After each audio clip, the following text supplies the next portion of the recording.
I have been like paying attention to a lot of things that are currently going on in the world.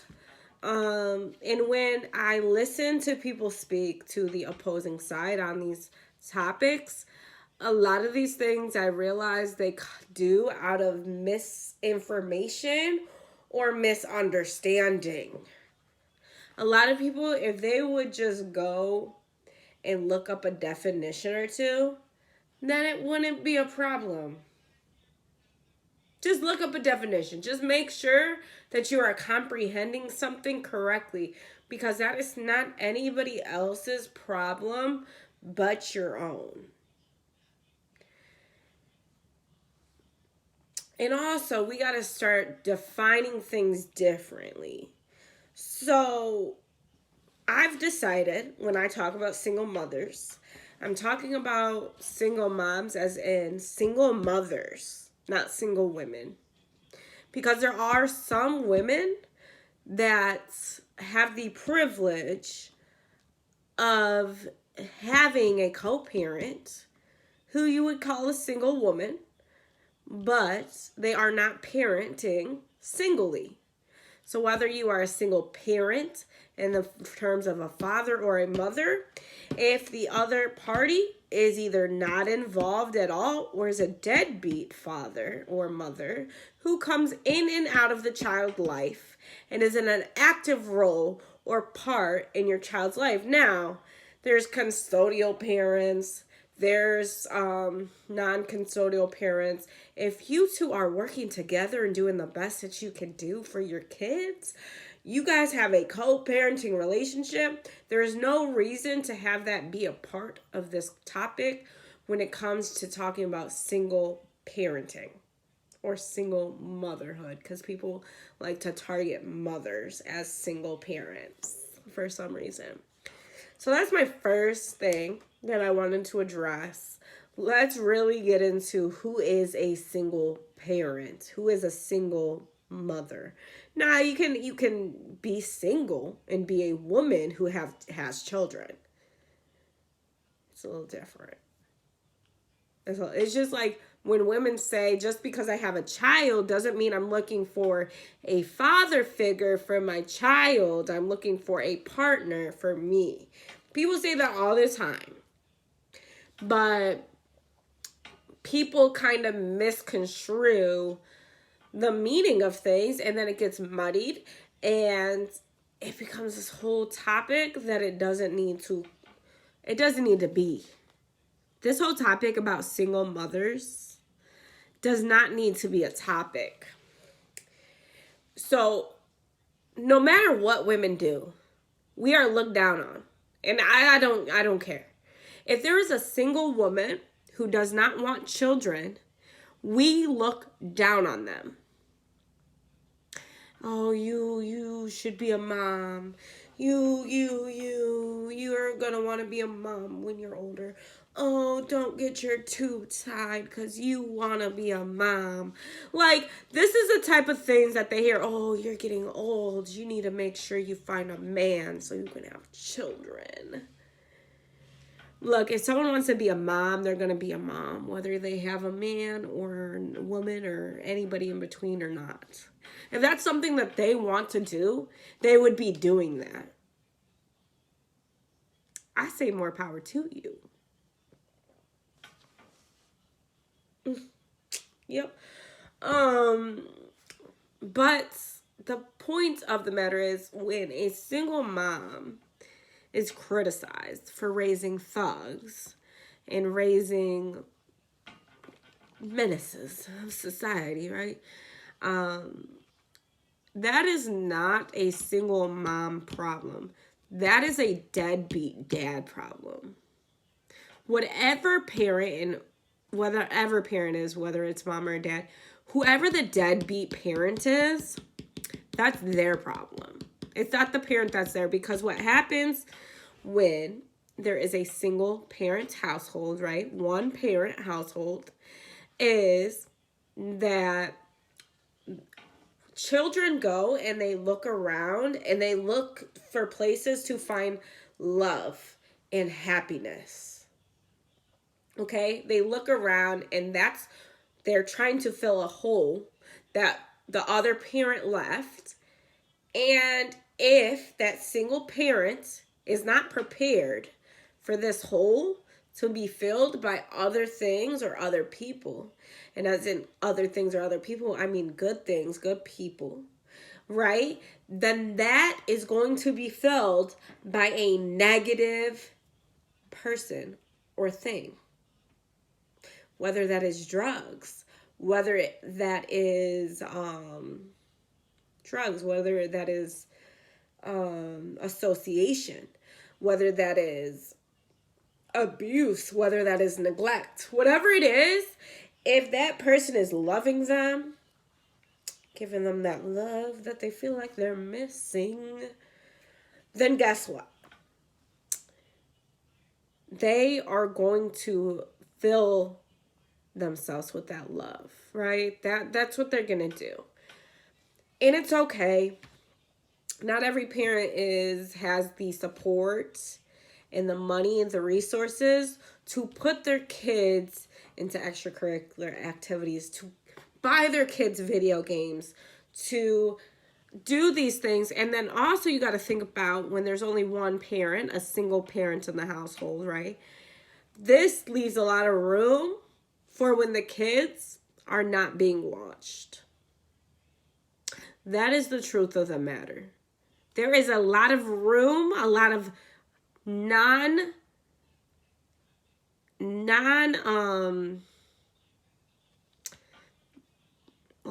there's a lot of room. Sorry. I just lost my train of thoughts.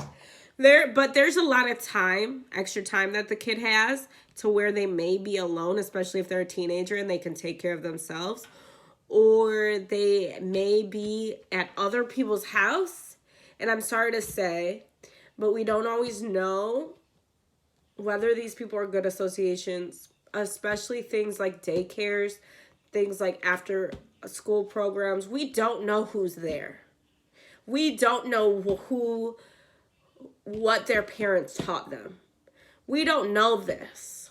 And so we put our kids into these situations that we may believe is good, but due to the association that is in these places because of the parents that these kids may have, our kid is now being influenced in a bad way.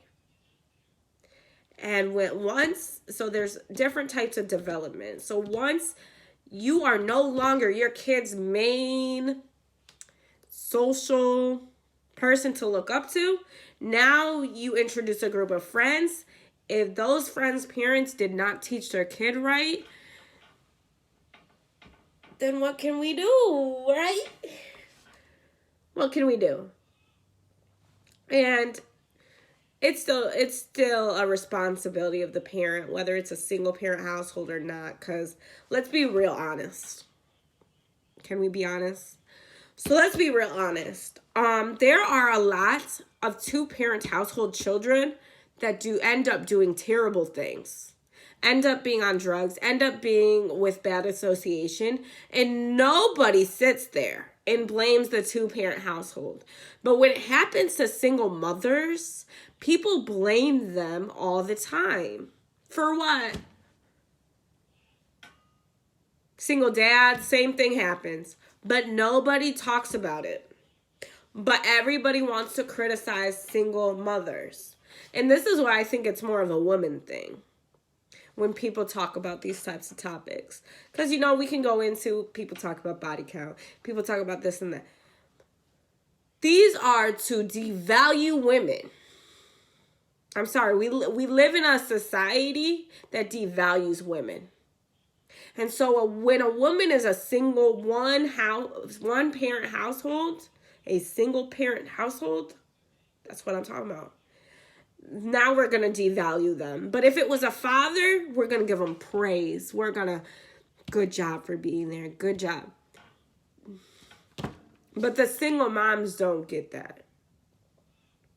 And I'm not talking about the baby mama, baby daddy drama. Like I said, single moms, real single moms who are a one-parent household.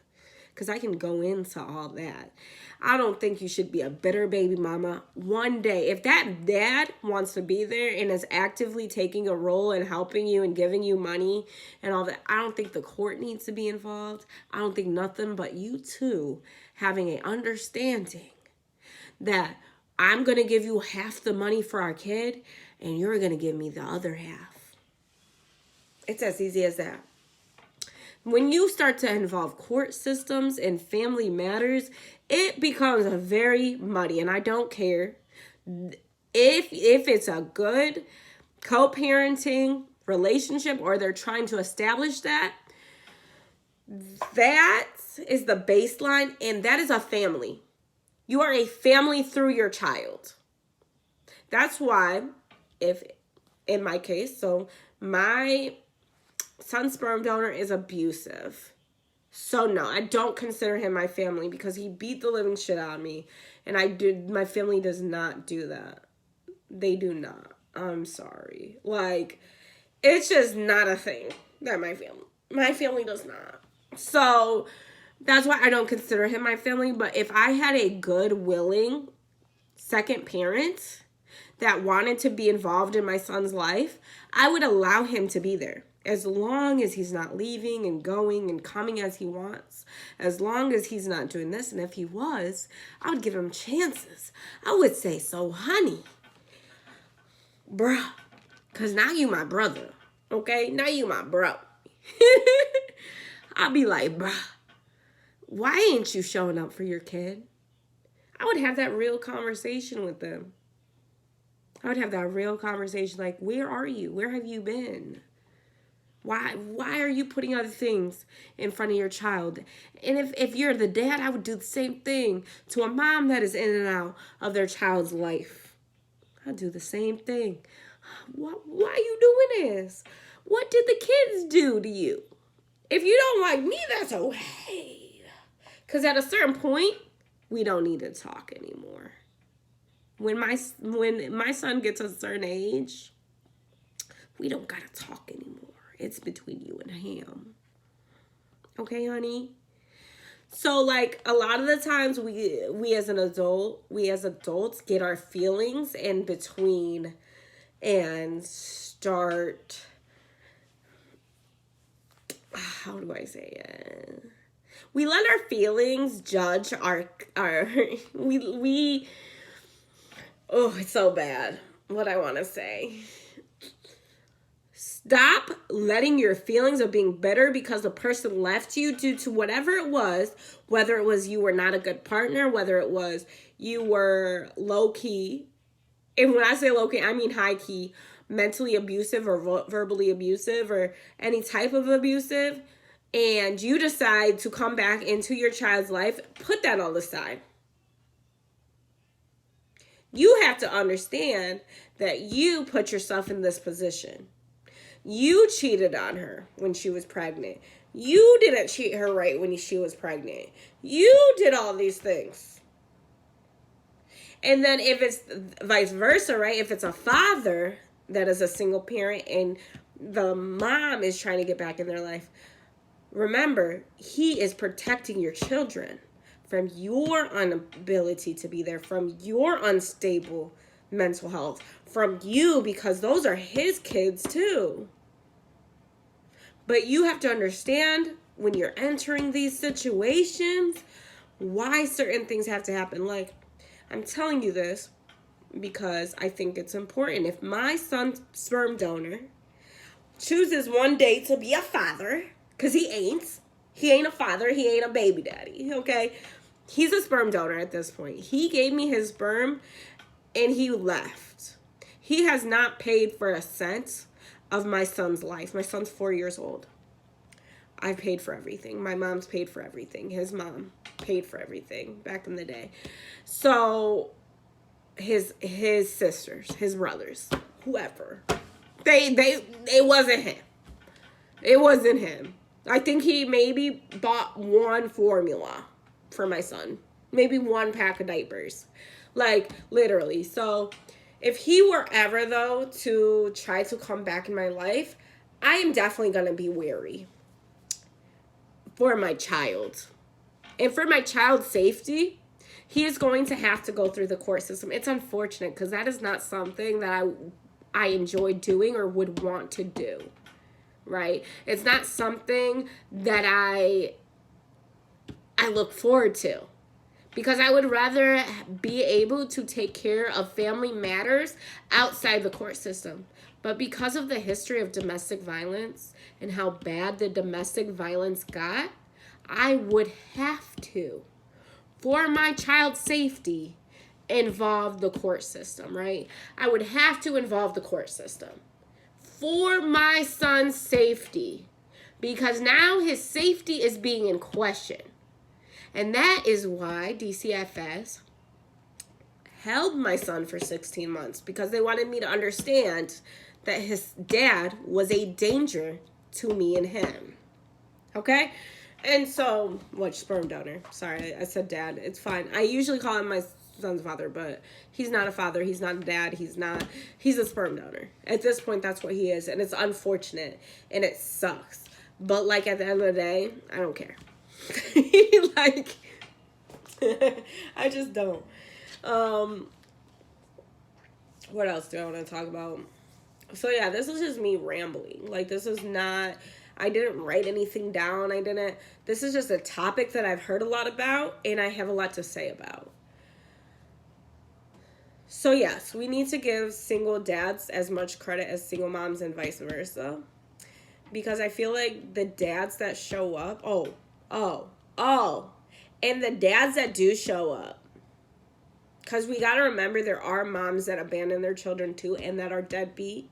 We got to remember that, because that's why they're single dads. So we cannot ignore that, because it does happen. There's some women out here that do not bond with their child, and then they leave. Or they are there, and then all of a sudden they abandon their kid because they go through a mental health crisis, and they start doing drugs and all types of things, and they abandon their family. And they leave their husband, and they go off, and they party, and they do drugs, and they live this life that they maybe didn't get to live when they were younger. What's weird. Because think about your kids. These things happen. That's why there are single dads. Okay? We cannot ignore that. So we need to give them the proper appreciation. Another thing that we have to appreciate is those co-parenting relationships that are really, really good, because you are doing what's best for your child. And that has to be acknowledged, that there's two people that may have not been in a good relationship, but they can co-parent their kids well together, because it's not about them, it's about the kids. So that's what we need to remember when we're creating these co-parent relationships. And then thirdly, we have to give credit to the fathers, to the dads that want to be there for their children, because they're out there. And a lot of you get in the way of them, their child, and theirs relationship. And that too is not fair. It doesn't matter how bitter you are. It doesn't matter why you guys broke up, if he cheated on you, whatever it was. It doesn't matter. What matters now is the kid. And the fact that he wants to give you money for your kid, that he wants to help you with the kids, that he wants to babysit, well, not babysit them, because it is your children. It's not babysitting. It's not watching your kids. They're your kids. Anyways, we gotta fix our language. Even me sometimes. I even use the improper language. Trust me. So, yeah, we have to remember these men. And we have to give them the credit that they deserve. If a mom is keeping a child away from a father because she's bitter, that should never happen, period. As a mother, unless that person was, like, abusive, Okay, there's certain things. If he's on drugs, if he's abusive, if he's doing something, and this is either parent, if they're doing something that could harm the child, right? Or put themselves in harm, then of course we want to protect our child from those types of people. And I don't care who, because it's not just the parents. There's other people that we have to protect our children from, like that uncle or that grandfather or whoever touched your child, you as a child, I should say. We'll get into that topic because I got a lot to say. But we can't allow our kids to be around people who are going to harm them.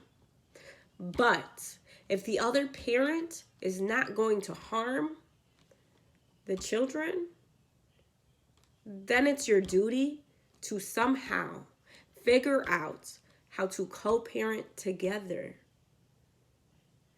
Okay? It is your job to figure out how to communicate, how to make sure all the kids' extracurriculars are done, to make sure that you're collaborative, to make sure that you are working together, to make sure that you're on the same page when it comes to discipline, to communicate about the children. I say about the children for a reason. I could say so much more about this topic because this is a topic that a lot of people want to put their 2 cents in. I don't think it's your place. Okay, I don't think it's your place to put your 2 cents in things that you do not understand. But that's kind of it for now. Go watch my last video about life after financial abuse. But anyways, I hope you have a wonderful day. And I'll see you next week. Bye.